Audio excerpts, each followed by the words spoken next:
بسم الله الرحمن الرحيم. يا أيها النبي قل لأزواجك إن كنتن تردن الحياة الدنيا وزينتها فتعالين أمتعكن وأسرحكن سراحا جميلا. وإن كنتن تردن الله ورسوله والدار الآخرة فإن الله أعد للمحسنات منكن أجرا عظيما. يا نساء النبي من يأت منكن بفاحشة مبينة يضاعف العذاب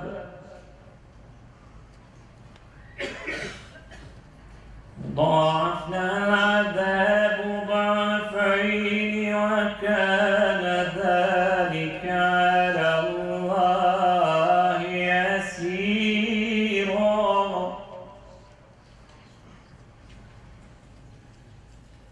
ومن يقنت منكن لله ورسوله وتعمل صالحا نؤتها أجرها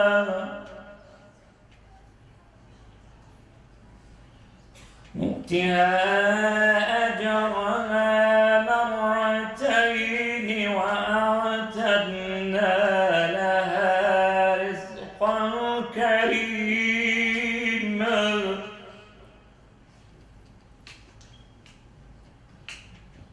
يا نساء النبي لستن كأحد من النساء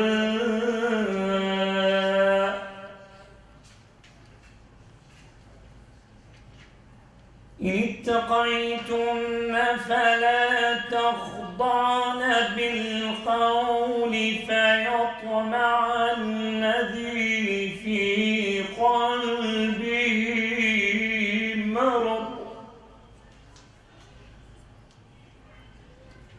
وقلن قولا معروفا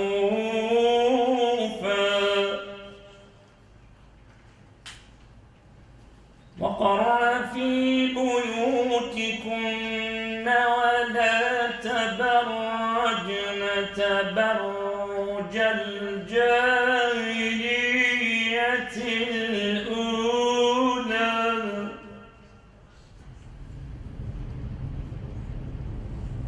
وأقمنا الصلاة وآتينا الزكاة وأطعنا الله ورسوله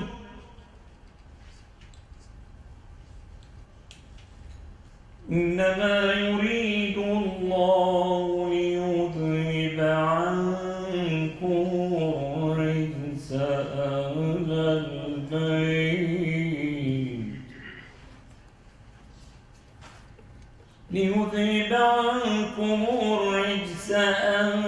البيت ويطهركم تطهيرا.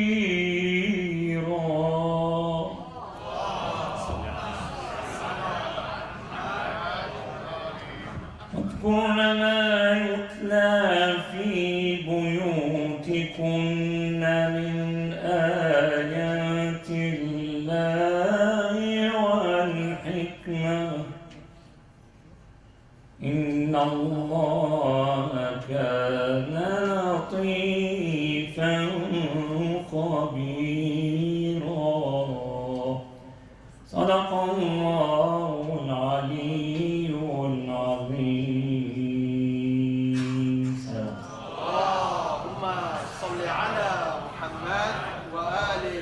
I'd like to invite our dear Max for the translation of those verses.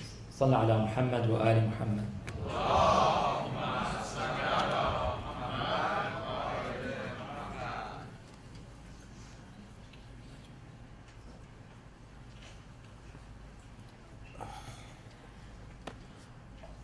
Bismillah ar-Rahman ar-Rahim. Alhamdulillahi Rabbil Alameen. Allahumma salli ala Muhammad wa ala Muhammad. Allahumma salli ala Muhammad wa ala Muhammad.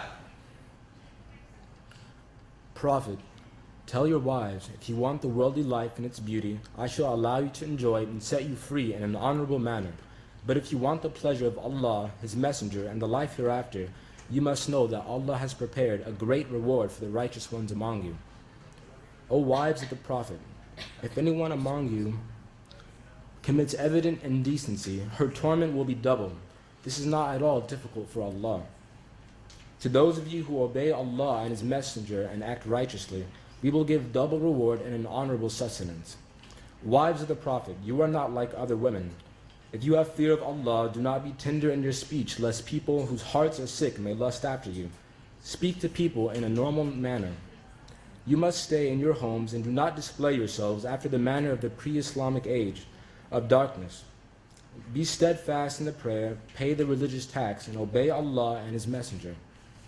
O people of the house, Allah wants to remove all kinds of uncleanliness from you and to purify you thoroughly.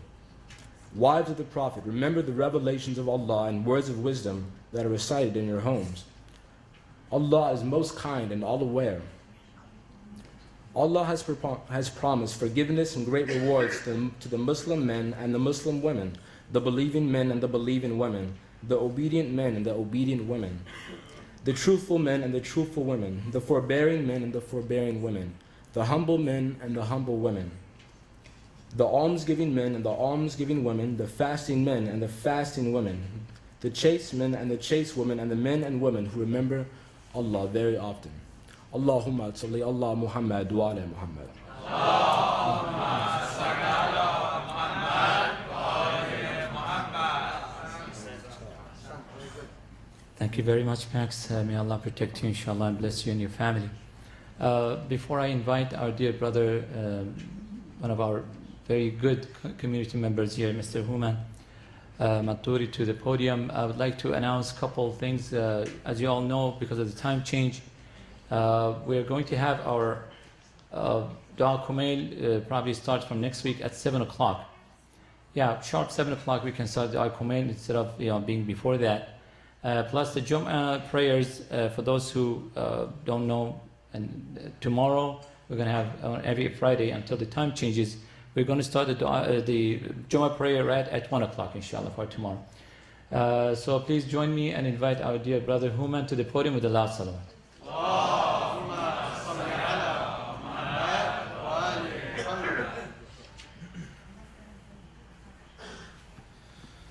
أعوذ بالله من الشيطان الرجيم بسم الله الرحمن الرحيم الحمد لله رب العالمين والصلاة والسلام على سيدنا محمد وعلى أهل بيت الطيبين الطاهرين اللهم صل على محمد وآل محمد. I would like to begin by sending my warmest salam and congratulations to our dear awaited Savior, Imam Hujjat ibn al-Hasan al-Mahdi, Ajjalallahu ta'ala farajahu al-Sharif.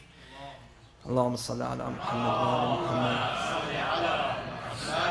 I would like to extend my greatest congratulations on this most auspicious occasion of the birth of his beloved grandmother, Sayyidat Nisa al-Alameen, Fatima bint Muhammad al-Zahra, salamullahi alayha.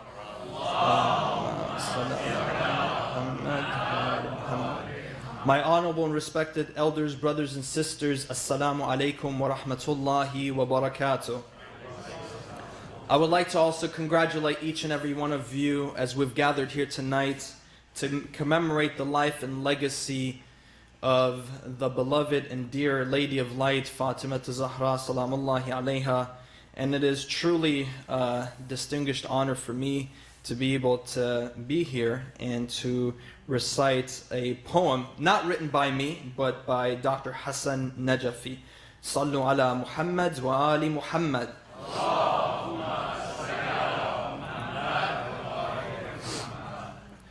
The Kaaba starred for Ali's birth. Your birth was a need to heal the sick earth. As your gem was to swell and your shade to rise, upon your blossoms rested the horizons of the skies. You, daughter of the Prophet, a relentless power, in you is housed Islam, and Islam holds you a tower. Encircling troops, angels meet, for a glance and a kiss at your feet. Enough to me your gust a transient smile, to be in a gloomy ocean an isle. Our treasure tomorrow's unbounded store, dedication to you pays such as proper score. To our souls your grave shall repair, the pilgrims long to dwell and die there. The pomp and prosperity of heaven is the least, and your love to us could be given.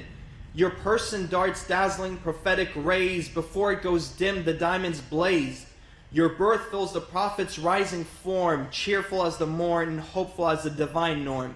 At your birth trembles every vice-polluted breast, from north, from south, from east, from west. Lively cheer of faith is born. In fact, it is the approach of the Quran.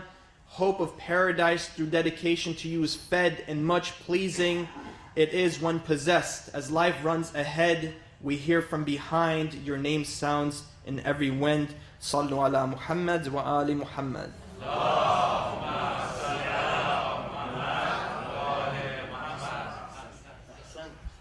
Ahsan Humanjan, thank you very much. May Allah bless you and bless your family.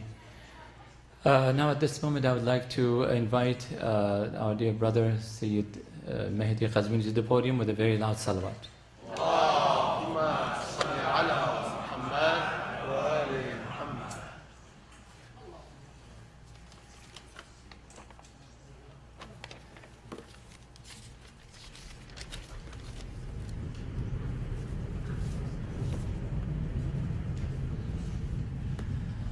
السلام عليكم ورحمة الله وبركاته. بسم الله الرحمن الرحيم. الحمد لله رب العالمين، والصلاة والسلام على أشرف الأنبياء والمرسلين، حبيب إله العالمين أبي القاسم المصطفى محمد. اللهم صل على محمد وآل محمد. وعلى أهل بيته الطيبين الطاهرين المعصومين المنتجبين. أعوذ بالله من الشيطان الرجيم. بسم الله الرحمن الرحيم. الله نور السماوات والأرض، مثل نوره كمشكاة فيها مصباح، المصباح في زجاجة، الزجاجة كأنها كوكب دري، يوقد من شجرة مباركة زيتونة لا شرقية ولا غربية، يكاد زيتها يضيء ولو لم تمسسه نار، نور على نور، يهدي الله لنوره من يشاء، ويضرب الله الأمثال للناس والله بكل شيء عليم. صدق الله العلي العظيم، وصلوا على محمد وآل محمد.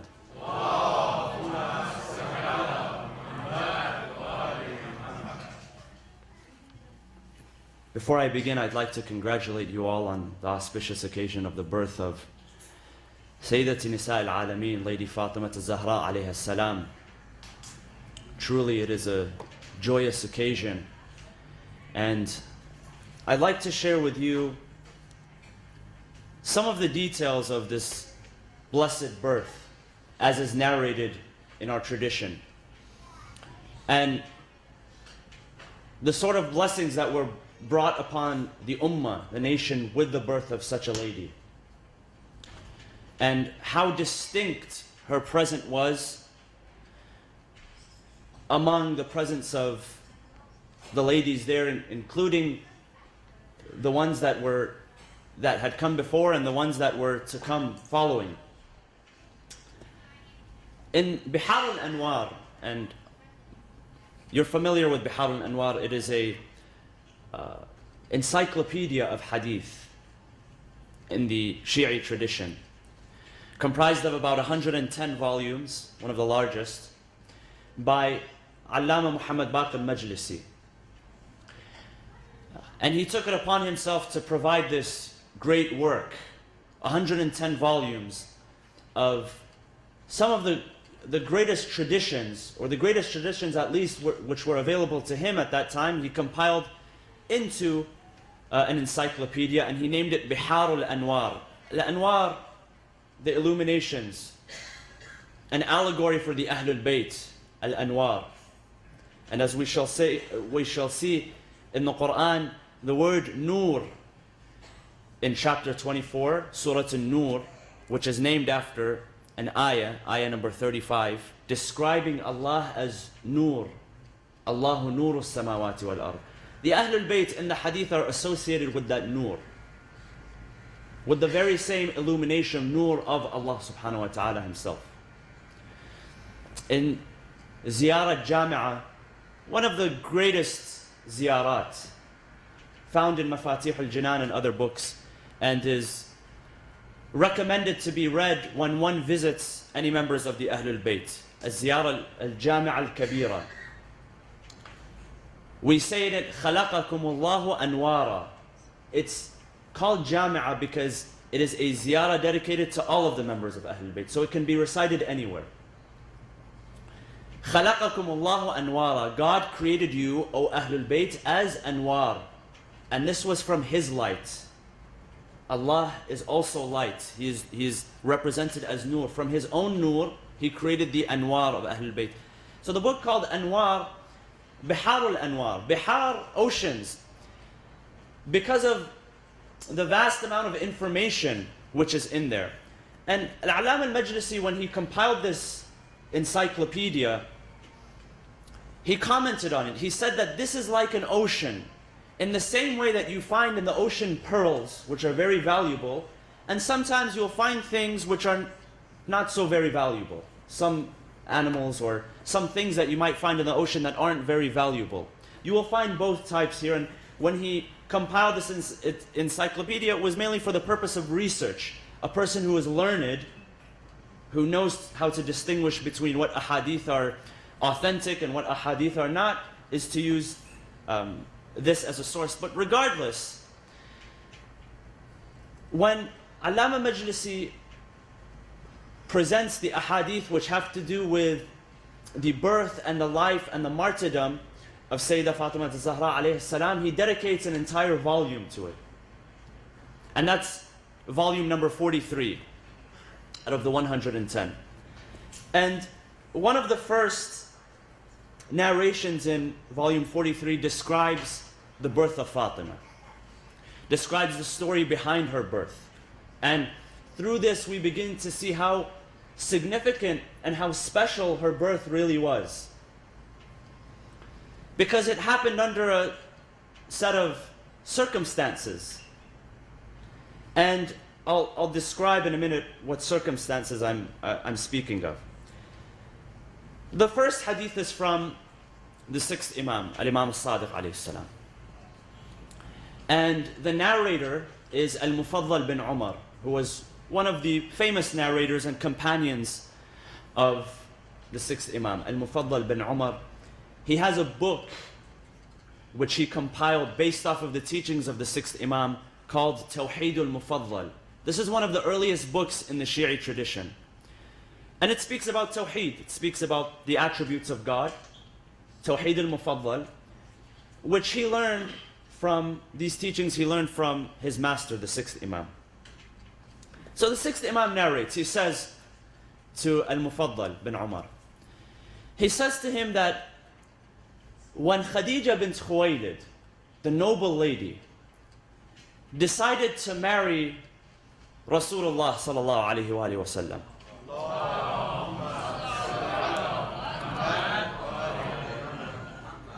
that she was abandoned. We all know this. Why was she abandoned? Because she was a noble woman, and the Prophet was also a nobleman. He was from a noble family. He had all the attributes of a noble man, but he didn't have wealth. And he didn't have parents. And for some, having wealth, the money that you have, and the family that you come from, unfortunately for some is more important than who you are as a human being, as a character. And this is how some people were at that time. So they abandoned her because she decided to marry the Prophet. They warned her against marrying a poor orphan, a man who had lost his parents at a young age, his father before he was born and his mother when he was a child.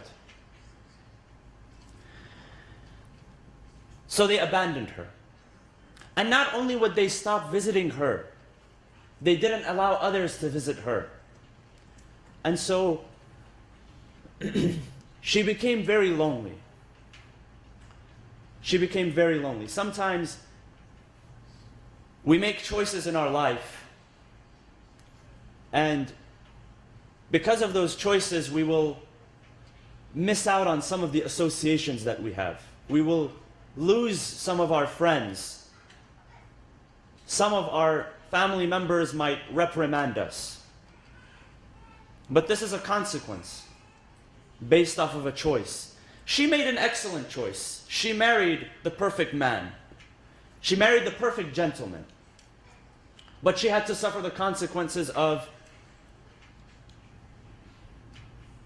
loneliness and being alone. When she bore Fatima, and there's a very interesting hadith also mentioned in Bihar al-Anwar, in the same volume. It says that Rasulullah ascended to the heavens during the Isra and Mi'raj, when he was taken from Mecca to Jerusalem, and then from Jerusalem to the heavens. And this is described in the Quran, in chapter number 17. Surah Al-Isra. سبحان الذي أسرى بعبده ليلا من المسجد الحرام إلى المسجد الأقصى. Praise be to the one who took his abd, his slave, meaning the Prophet, from Al-Masjid al-Haram in Mecca to Al-Masjid al-Aqsa. Al-Masjid al-Aqsa meaning the farthest point. At that moment, it was the farthest point from Mecca as a mosque. And when he went and he ascended, of course, we have many narrations which describe what exactly happened when the Prophet ascended. And the Quran itself also describes many verses which, we can't seem to make sense of. They are open to, what I mean by that is that they are open to different interpretations. ثُمَّ دَنَا فَتَدَلَّى فَكَانَ قَابَ قَوْسَيْنِ أَوْ أَدْنَى. He came closer, the Prophet, until he was 2 bow lengths away from God. What does that mean? And scholars have several suggestions on what this could possibly mean, this closeness, this proximity. Anyways, this hadith mentions that the Prophet went to the heavens, he ascended, and he visited the paradise. We know that he visited the heavens, and he saw a glimpse of the hellfire, and when he came back, he never smiled with his teeth anymore, because he would remember the hellfire. But the Prophet was a very friendly person and would always smile regardless. He visited the heavens, and he was given, according to the narration, some of the fruit, some of the dates, some of the apples, the fruit which was in the paradise. He consumed it. When he came back and he descended, according to the Prophet, his account, he said that at that same night when he came back, he approached Khadija.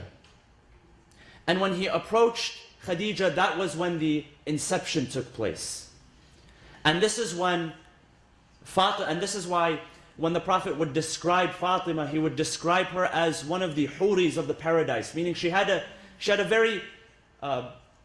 element of paradise in her. She had an element of Jannah in her, because that's where her origin was from. Now, Khadija bears Fatima. She's in her womb. The Prophet isn't able to do much for Khadija. He can't be her midwife. He can't take care of her. Being a midwife, being able to deliver a child and take care of a pregnant woman, that not everybody knew how to do that, in the same way that not everyone knows how to do that today. She required companionship. It was a very delicate time. It was a very tough time for her. Because not only was she abandoned, that abandonment continued even when she was bearing Fatima. So she was lonely. And remember, Khadija is no ordinary woman. Khadija is a woman who, Khadija bint Khuwaylid, the daughter of Khuwaylid, a family of wealth, a family of nobility. She was a merchant. She had wealth. She interacted with people. People worked for her. The Prophet himself worked for her. So it wasn't like she never had any friends or associations. She had friends and associations, but that stopped when she married the poor orphan. And so she was lonely at that time. So the woman would not speak to her. They would not come and visit her. They would not allow anyone else to come and visit her. But the Prophet one day walks into the room of Khadija and he hears her speaking. She's speaking, Khadija is speaking out loud as if she's conversing with someone. And the Prophet comes in and the Prophet knows the state of what has happened, and so he's surprised. Khadija, who are you talking to? There's nobody here in the home right now. No other women, you've been abandoned. She says to the Prophet, she says, if you want to know who I'm conversing with, I am conversing with the baby that is in my womb. And I hear her reply. The hadith says, tuhaddithuni, or yuhaddithuni in the male form. Yuhaddithu, because the word is janeen, which can be described in the male form. Al-janinu yuhaddithuni wa yu'nisuni. Speaks to me, produces hadith, speech, wa yu'nisuni, and keeps me happy, keeps me entertained. So it's speech which brings me comfort and keeps me entertained. And so at that moment, the Prophet turned to her and he says, "Oh Khadija, Hada Jibra'il, Jibra'il is with me now, and he is informing me of this blessing which is about to be delivered. That from this blessing, my nesl, my descendants, my lineage shall continue. And that from her, the successors will come after me, one successor after another successor." But Khadija was still alone. And when it came time to give birth, she called upon the woman. She said, "I'm giving birth now. I need someone to help me." They said, "No, we won't help you because you didn't take heed to our advice. We told you not to marry him and you decided to marry him." See how lonely she was, what kind of state she was in? But with all of that, she persevered and she was patient. And Allah replaced her association that she had with a better association. The Quran says there are things that you love that are harmful to you, and things which are that you love and you want, but they are harmful to you and you don't know. And there are some things which you do not like, you do not love, but they are good for you, they are a benefit to you. How do we know when it becomes a benefit or when it becomes a harm? As limited beings, Allah knows everything. Allah knows when it is a benefit or when is it a harm. For us, human beings living on a linear scale, living on planet Earth, patience, wait and time will tell. Time does not apply to God. God is outside of time. Time applies to us. So we have to wait. There has to be time which has to pass in order for us to understand the reality, to understand the will of God. And this is something very special about patience. And so she waited, and the time came for her to give birth. The hadith, this is all the hadith, by the way, it is continuing, the hadith of the 6th Imam. It says that at that time, at that very hard time, when she realized that she was abandoned, God replaced the association that she had with an even better association. So 4 women came to her. 4 tall, beautiful women came to her, and they introduced themselves. One of them said, "I am Sarah, the wife of Ibrahim." And she pointed to the other 3. She said, This is Asiya bint Muzahim, the wife of Pharaoh. She points to the third one. She says, this is Maryam ibnat Imran. This is the mother of Isa. And she points to the fourth. She says, this is Kulthum, the sister of Musa, a very righteous woman. And these are the women that are mentioned in the Quran. Sarah was a very righteous woman.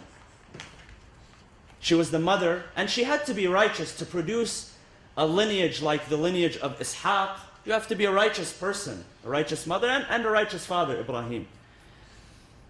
And so they were there by her side. They were comforting her. And one of them sat, the hadith continues, on the front, one of them behind, and two of them on the side. And they helped her deliver Fatima. And when Fatima was delivered, the hadith is continuing. It says that all of Mecca, there was not a corner in Mecca that was not filled with light. There was an illumination everywhere. And this illumination continued from her birth till her passing away. From her birth till her passing away. Aisha, the wife of the Prophet, she says, when it was dark in Medina, and we required light inside the home to complete our tasks, we would use the light of the face of Fatima, the illumination of the face of Fatima. Here the Quran says, Allahu nuru samawati wal ard. مثل نوره كمشكاة فيها مصباح المصباح في زجاجة الزجاجة كأنها كوكب دري. This verse, chapter number 24, Surah An-Nur, verse number 35, is one of the most quoted verses of the Quran. In fact, there are entire books which are written about the commentary of this verse. What does it mean that God is nur, that He is illumination? And why is this illumination represented as a lamp, which is in a glass, which is in a niche? What does this mean? What are all of these layers? Well, our first and foremost source are the ahadith of Ahlul Bayt alayhim salam. And if you read the commentaries now, there's different speculations what this means, what that means. In the ahadith of Ahlul Bayt, it says, Al-Mishkat hiya Fatima. Simple. The niche which contains the glass, which contains the lamp, is Fatima. And it describes her sons, Al-Hasan and Al-Hussein, as the lamp and the glass. If you've ever seen an old lamp, there's the lamp which is inside with the wick, which burns, which requires oil, and then it's covered with a glass, and then sometimes that glass is placed in a niche, which can be carried. Or sometimes it's a crevice, an opening in the wall where it can be stored.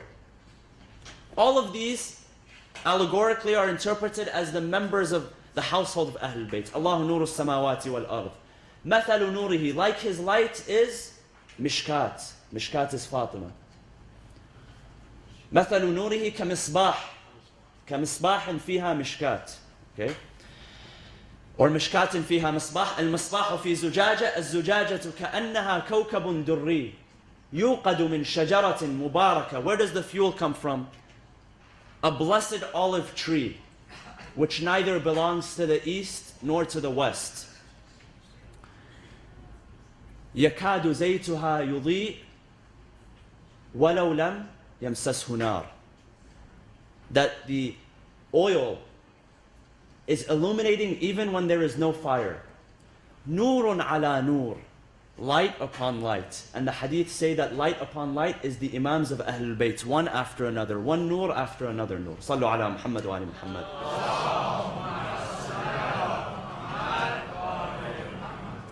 I forgot to mention a small detail. When Fatima was delivered, the first thing that she said was, Ashhadu an la ilaha illallah wa ashhadu anna Muhammadan Rasulullah. And so you look at the circumstance. Fatima, ostracized, neglected, left alone, gives up her family, has no one. The Prophet himself is neglected. The Prophet had also lost his association. This is the early days of Islam. The Prophet didn't have many people to confide in. He had also lost his associations. But then the four ladies, who are the greatest ladies to live before Fatima, come to the aid of Khadija. And not only that, the birth is so blessed that the nasl, the genealogy, the lineage of Rasulullah continues through it. And the Quran affirms here, إِنَّا أَعْطَيْنَاكَ الْكَوْثَرِ فَصَلِّ لِرَبِّكَ وَانْحَرْ إِنَّ شَانِئَكَ هُوَ الْأَبْتَرِ. That God gave you Kawthar, which means abundance. Kawthar comes from kathra, an abundance, a large abundance. And Kawthar is one of the names of Fatima alayhi salam. We have given you an abundance, Ya Rasulullah. Your lineage will continue. The one who says that you have no lineage, he has no lineage. His lineage is not remembered. Nobody remembers the man who insulted Rasulullah. Nobody even knows where his descendants are today. فَصَلِّ لِرَبِّكَ وَانْحَرْ إِنَّ شَانِئَكَ هُوَ الْأَبْتَرِ. The fact that the Prophet went to the Mi'raj, he consumed from the heavenly fruits, and after that, this teaches us a very important lesson. That even the birth of Fatima was timed. It was not coincidental. It was something which was planned. It was something which was measured to the detail. So that even the food which was consumed by the parents who were to create the child was pure. This transfers. If the parents are consuming that which is pure, then that purity transfers to the child. And if they are consuming that which is impure on a regular basis, well, then what do you expect the child to turn out to be? Why was she named Fatima? According to the many ahadith, the hadith of the 6th Imam, Al-Imam As-Sadiq alayhi salam, and the hadith of the 8th Imam, Al-Imam Ali ibn Musa al-Rida. They were asked, why was she named Fatima? What is the meaning of the name Fatima? The literal meaning of Fatima. Where does it come from? What is the verb which comes from? Fatama, which means to what? What does Fatama mean? Sustain. No, Fatama means, anybody? Fatama means to wean. When a child is weaned from his mother, meaning that he doesn't consume any of the milk anymore. When it's cut off, when you get to the age where you decide your child will not breastfeed anymore, that is called Fatama, to cut off, to wean, to separate. So why is she called Fatima? The one who separates, or the one who cuts off. Cutting off what? According to the hadith, it says, إِنَّمَا سُمِّيَتْ فَاطِمَةً, because, it says, she was named Fatima because her lovers, those who loved her, are cut off from the hellfire. The hellfire cannot reach them. And her enemies and her opponents, what happens? The heaven cannot reach them. They are cut off from the heaven. They are weaned from the heaven. And this is why she is named Fatima. Another reason, according to the Imam, he says, لِأَنَّ الْخَلْقِ فُطِمُوا عَنْ مَعْرِفَتِهَا.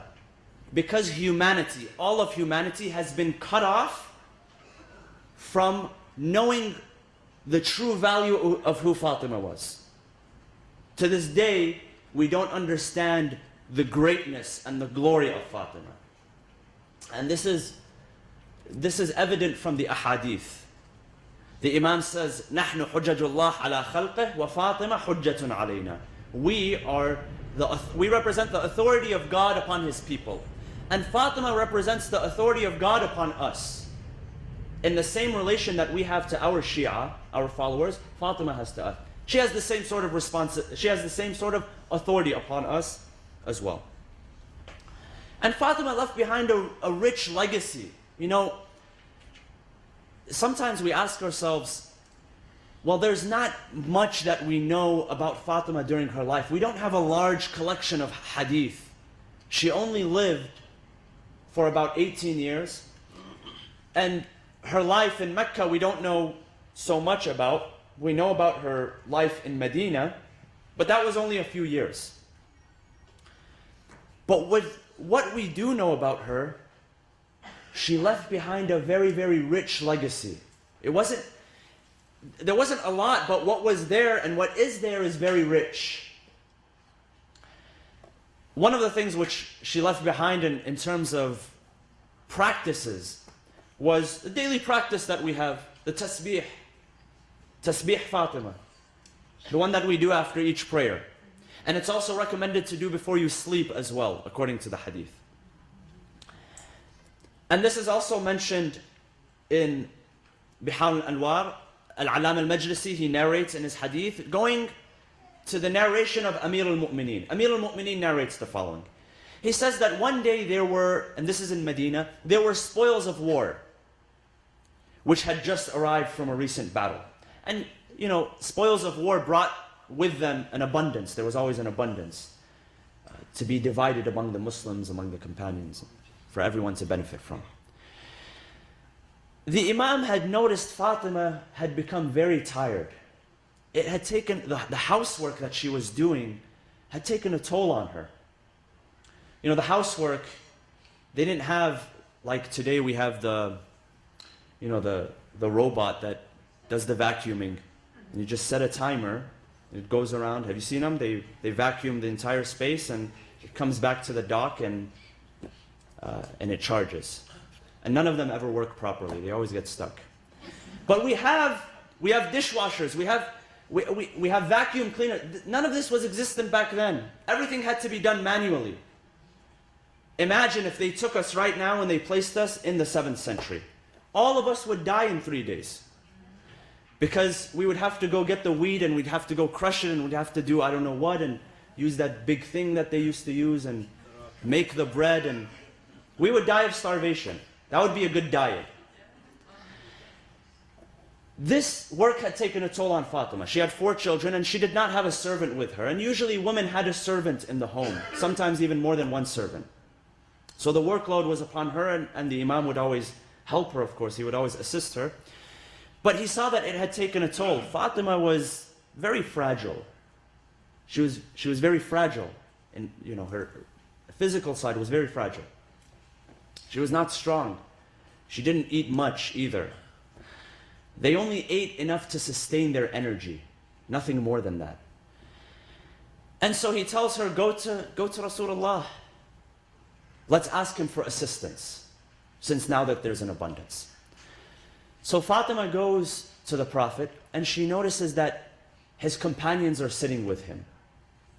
They're discussing something with him. So she felt embarrassed to speak in front of them. How could she? I mean, Fatima's voice was barely heard in front of anyone outside of her family. So how could she now make her voice heard and request something? How could she have the audacity and the nerve to request something, right? So she came back. The next day, early in the morning, Rasulullah came to Fatima. He came to her. He knew that there was something. So he came to her. And he told her, my dear Fatima, you came yesterday and you didn't say anything, you didn't request anything. She said, I was shy, Ya Rasulullah. I was embarrassed to speak in front of your companions while you were busy. So he said, what can I do for you? What is there that I can assist you with? According to one narration, she shows her hands and how, the bruises and calluses were on her hands. And so she conveyed how tired and exhausted she was. The Prophet said, I will give you something which is better than a maid, better than any servant, better than anything. And that is to perform the tasbihat. And he taught her the tasbihat. After every prayer, 34 times, Allahu Akbar. 33 times, Alhamdulillah. And 33 times, Subhanallah. To be recited after every prayer. And to be recited at night before you fall asleep. What a rich legacy she has left behind for us. And truly you find that if you do continue with a tasbih like this, the more you do it, the less you'll find yourself in need of outside help. The more sufficient you become. Don't try it for 2 days or 3 days, like most people when they get a gym membership or when they go on a diet, they try it for 2 or 3 days and they think that that's it. In 10 days I'm going to get a 6-pack. As soon as I sign the gym, and as soon as I make my first payment, I'm gonna have the body of my dreams. And people usually give up after the first or second month. That's why January 1st is the worst day to go to the gym. If you want a good day, go, at the end in December, when everybody has been filtered out.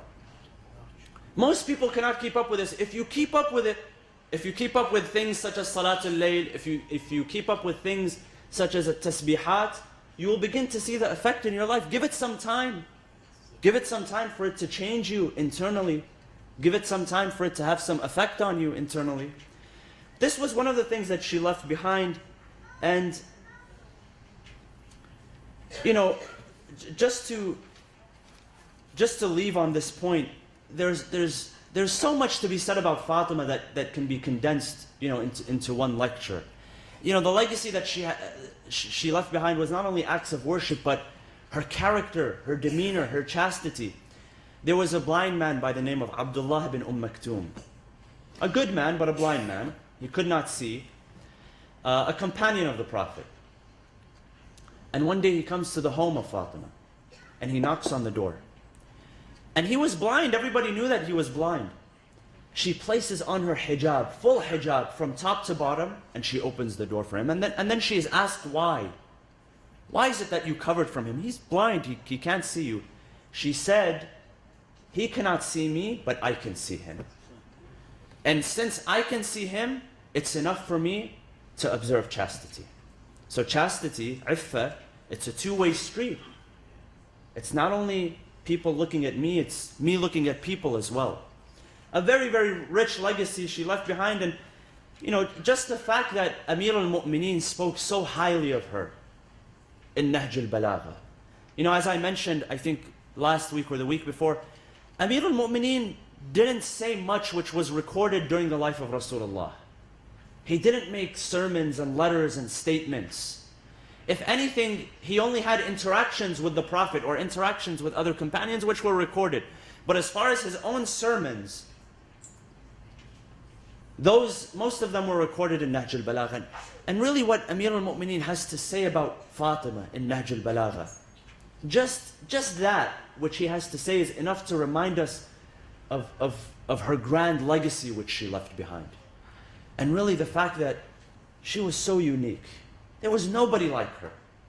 And for this reason she was labeled Sayyidatu Nisa al-Alameen, or Sayyidatu Nisa'i Ahl al-Jannah, the mistress, the master of the ladies of the heaven. And we ask Allah subhanahu wa ta'ala to grant us her intercession, her shafa'ah, that He does not separate us from the heaven, and that He separates us from the hellfire through her love and through our dedication to her.